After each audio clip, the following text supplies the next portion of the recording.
Reminders everywhere. Halloween crush haunts survivors 1 year after Itaewon crowd disaster. Families of those who died in the crowd crush in Itaewon last year want justice and answers. CNN Hemini can still vividly recall what happened in Itaewon, South Korea on the night of October 29, 2022. That was when the trendy nightlife district in the heart of Seoul became the site of one of the country's deadliest disasters, when a massive crowd surge during Halloween celebrations killed more than 150 people and left the nation reeling. Hey, 22nd was with her older cousin Amy at the street bar in Itaewon at the time. They were among hundreds who had gathered at the many bars and restaurants that lined the district's streets and alleyways. He can well remember how panic began to spread through the increasingly crowded street, how people began jostling for air and space, and how quickly the situation began to spiral out of control. It became a completely different scene, he told CNN.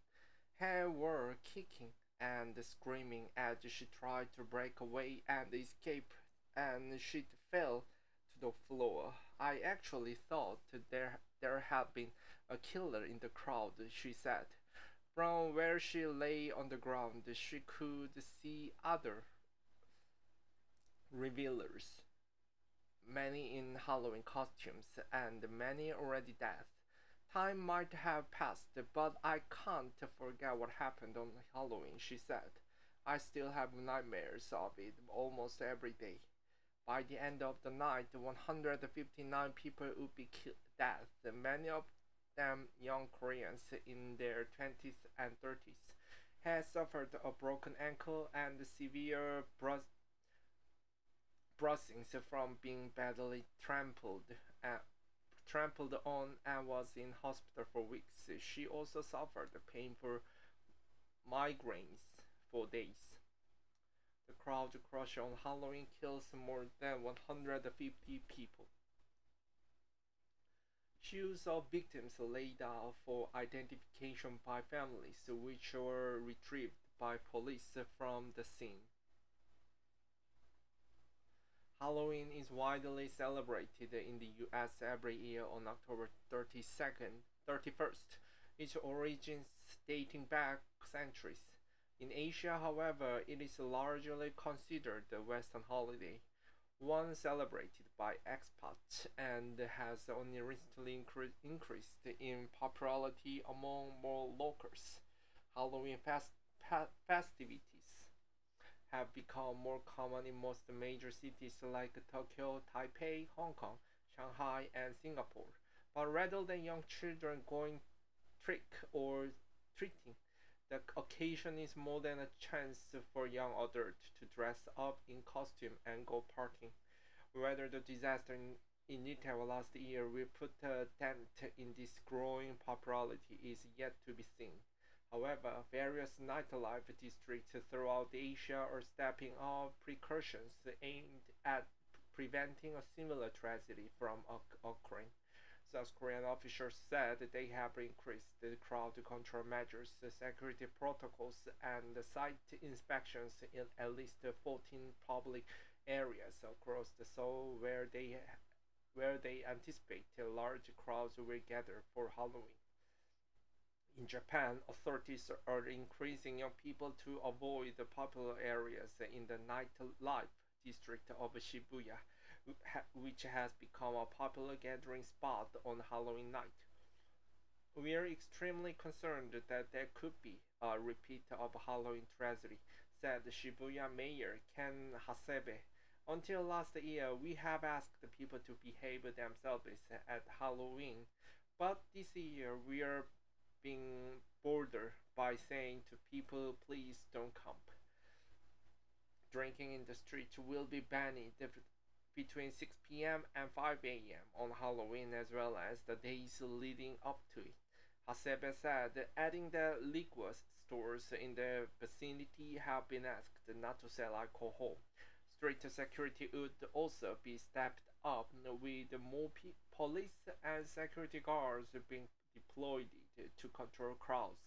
Every year during Halloween, the area around the Shibuya station becomes so crowded that it's nearly impossible to move, Hasebe said. The streets of Shibuya are not party venues. The damage caused by over-tourism has become serious. Halloween night in Tokyo's Shibuya district in 2014. In the city of Guangzhou in southeastern China, operators of the underground metro service have banned scary makeup and dressing on trains to prevent any potential panic. During Halloween activities, if the passenger is wearing scary makeup, we may ask them to remove it before entering the station, the operators said in a statement. Areas in some stations will be cordoned off to allow passengers to remove makeup before boarding trains. Lack of accountability. The Itaewon crowd crush was South Korea's worst peacetime disaster since the sinking of the ferry in 2014 killed 304 people, among them 250 students and teachers from the Danwon State High School. Like the ferry sinking, the Itaewon crush shone a spotlight on the South Korean government for its response to the tragedy. Critics accused it of being too slow to respond, of failing to take accountability for what happened that night. But authorities have continued to face criticism, and this year they appear to not be taking any chances. The Seoul Metropolitan Government announced a slew of new measures to ensure a safe Halloween, including a new CCTV system to monitor crowd numbers. We anticipate that 14 areas in Seoul, including Itaewon in Yongsan-gu, will experience a high level of crowding during the Halloween season, the Metropolitan Government said in a statement on October 13. In every area expecting mass gatherings, one-way traffic rules will be applied, and on-site safety officers wearing reflective vests and carrying light batons will be deployed. If the area becomes overly crowded, subway trains may skip that location and road access can be restricted to secure sufficient space for pedestrians. In addition, emergency medical support systems will be put in place to actively prevent safety incidents. This includes the operation of the on-site exchange rooms and the deployment of ambulance for urgent situations. Mourners leave the message at the makeshift memorial to those killed in the Itaewon Halloween disaster in Seoul. South Korean President Yoon Suk-yeol and his wife Kim Gun-hee visit the memorial altar for the victims of the Halloween stampede in front of the city hall.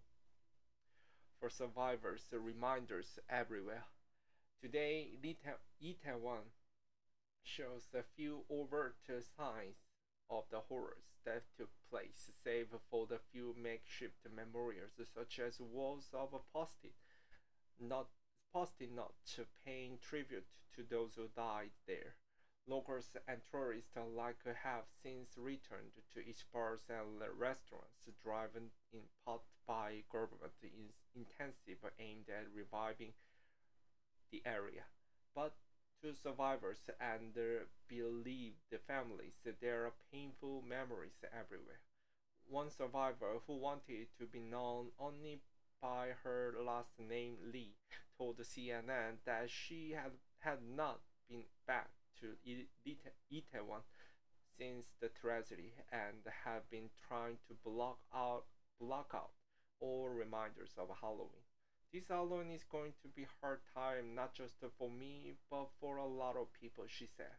She and many other survivors and families remain critical about what they see as the continuing lack of accountability over the disaster.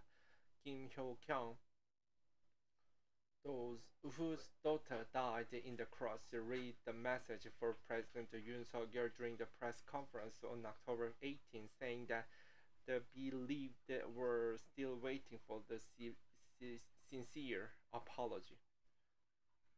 She invited the president to the memorial service organized by the civil groups and the families of the victims, scheduled to take place on Sunday.